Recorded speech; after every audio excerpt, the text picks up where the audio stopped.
étroit avec les copropriétaires de l'Atelier Lune parce que toi aussi, tu as tout lâché. Ta grosse job pour te lancer à temps plein dans la création de contenu pour La Petite Bête. Qu'est-ce qui t'a motivé à tout plaquer?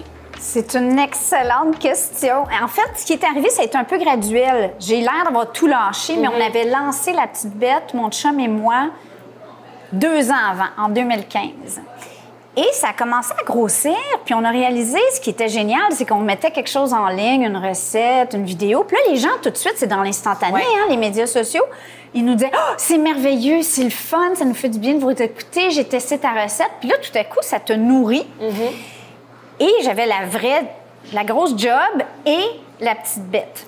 Et plus je faisais La Petite Bête, moins j'avais le goût de faire la grosse job. J'aime tellement ça parce qu'on se dit la grosse job, la petite bête. Mais là, la petite bête, elle commence à prendre de l'importance. Exactement. La petite bête, on l'appellera pas la grosse bête, mais effectivement, c'est drôle parce que même quand j'ai brandé mon truc, le mot petit, je trouvais ça cute, une petite bête. Tu sais, les gens comprenaient pas nécessairement, mais je me disais, on le garde. Mais en grandissant, je suis comme, on n'est pas petit, on est plus petit. Non, vous êtes plus petit. Ouais. Parce que la petite bête, c'est un blog, une chaîne YouTube, des livres, une communauté d'1 demi-million. C'est fou.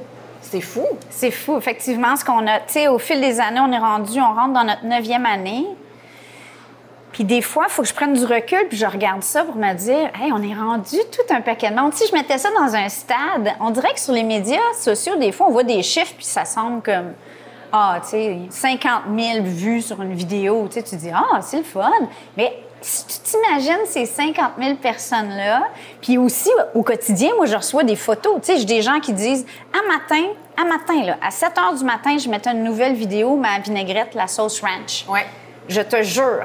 35 minutes après, j'avais ma première photo d'un abonné qui l'avait essayé. Mais c'est ça, comme tu dis, c'est qu'il y a une rétroaction immédiate. Ouais. Puis ça a été quoi vraiment l'élément déclencheur que toi et ton mari, Lionel, vous avez dit, on se lance à temps plein? Il n'y a pas eu un élément déclencheur. Il y a eu comme une suite d'impératifs de vie. Puis, honnêtement, j'avais vraiment peur. Moi, je suis une fille que le mot fear, peur, c'est quelque chose qui m'empêche d'avancer. Tu sais, j'étais allée à Tony Robbins à Palm Springs marcher sur les braises. Il n'y a rien que j'ai pas fait puis que j'ai pas lu pour essayer de passer au-delà de mes peurs. La peur financière étant une de ces grosses peurs-là. Sauf que j'étais carrément sur le bord du burn-out dans ma vraie job, dans ma grosse job, et j'étais de plus en plus malheureuse. Puis j'en parlais, Puis c'est mon chum à un moment donné qui a dit, si t'es pas heureuse, là, arrête ça. Puis finalement, on a regardé nos finances, on a évalué comment on pouvait placer nos pions. Il y a quelqu'un qui m'a dit, tu sais, Manon, c'est quoi le pire qui peut arriver? Ça, c'est une super bonne question à se poser. Le pire qui peut arriver, c'est qu'on n'ait pas assez d'argent. Dans le cas échéant, j'ai encore une valeur sur le marché, j'ai encore une expérience en marketing, je n'ai peut-être encore plus parce que maintenant, je connais les deux côtés. Je me suis dit, je vais me trouver un autre job, c'est tout. Ouais. Ça, c'est le pire qui peut arriver. Fait que ça fait 9 ans, puis le pire n'est pas encore arrivé. C'est la bonne nouvelle. Les projets à venir. Là, vous avez lancé le dernier livre sur les air fryers. Est-ce qu'on peut considérer que tu es la reine du air fryer au Québec? Écoute, j'ai le goût de mettre la couronne. On a le goût. On a le goût parce qu'on a travaillé fort, on a vraiment travaillé fort avec la friteuse à air depuis, ça fait 5-6 ans qu'on travaille avec. Ouais. Je connais pas grand monde au Québec qui ont testé plus de 300 recettes dans à peu près 10 air fryers différents, qui est capable de répondre à peu près n'importe quelle question qu'il n'y a pas.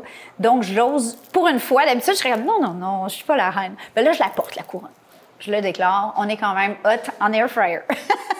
Les gens là qui nous écoutent en ce moment, qui connaissent pas La Petite Bête, en quelques mots, comment tu peux décrire ton projet?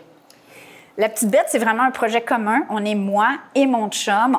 On fait de la cuisine, mais on fait aussi des voyages, des trouvailles. Donc, tout ce qui concerne, puis c'est notre famille. On a 2 ados de 17 ans, on a 2 chiens. Ouais.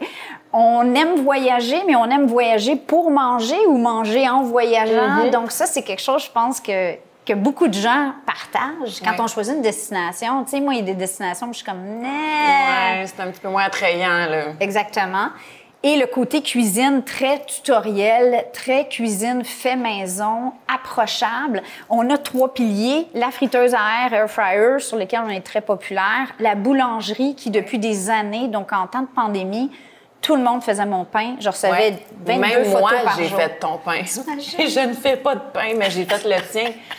Écoute. Puis j'en ai plein de pain. Donc ça, la boulangerie, ça fait longtemps. Puis c'était mon premier projet de livre, c'était un livre de pain. Puis dans ce temps-là, je me suis fait dire, ça marchera jamais. Ouais, donc j'aurais dû pousser un peu plus fort le son de vie. Et l'autre pilier, tout ce qui est camping, justement, parce que le livre en feu, c'est vraiment un livre de cuisine, un guide de cuisine camping. Ta passion pour la nourriture, ça te vient d'où? Ça a-tu toujours été ou c'est une fois que tu as eu tes enfants que tu te dis, ben là, il faut que je nourrisse tout ce beau monde-là? Ça vient de toujours. Je pense qu'à 5-6 ans, j'épluchais des livres de recettes. Mon premier livre de recettes, c'est genre Mickey Mouse. Puis je me rappelle, je faisais des mini pizzas Mickey Mouse, du livre de Mickey Mouse. Ma mère est vraiment maniaque de bouffe. Je pense que c'est un peu, tu sais, comme les gars qui parlent de hockey avec leur père, c'est comme un sujet pour se rapprocher. Ben moi, j'étais toujours dans les jupes de ma mère. Elle faisait des tartes, je regardais, je goûtais. Donc, c'est depuis que je suis toute petite. À l'université, j'étais la fille, tu sais, mes colocs, ils mangeaient rien, puis moi, je me faisais des moules frites pour une personne. Tu sais, j'ai toujours cuisiné. Je t'imagine tellement, en plus, de faire des moules frites.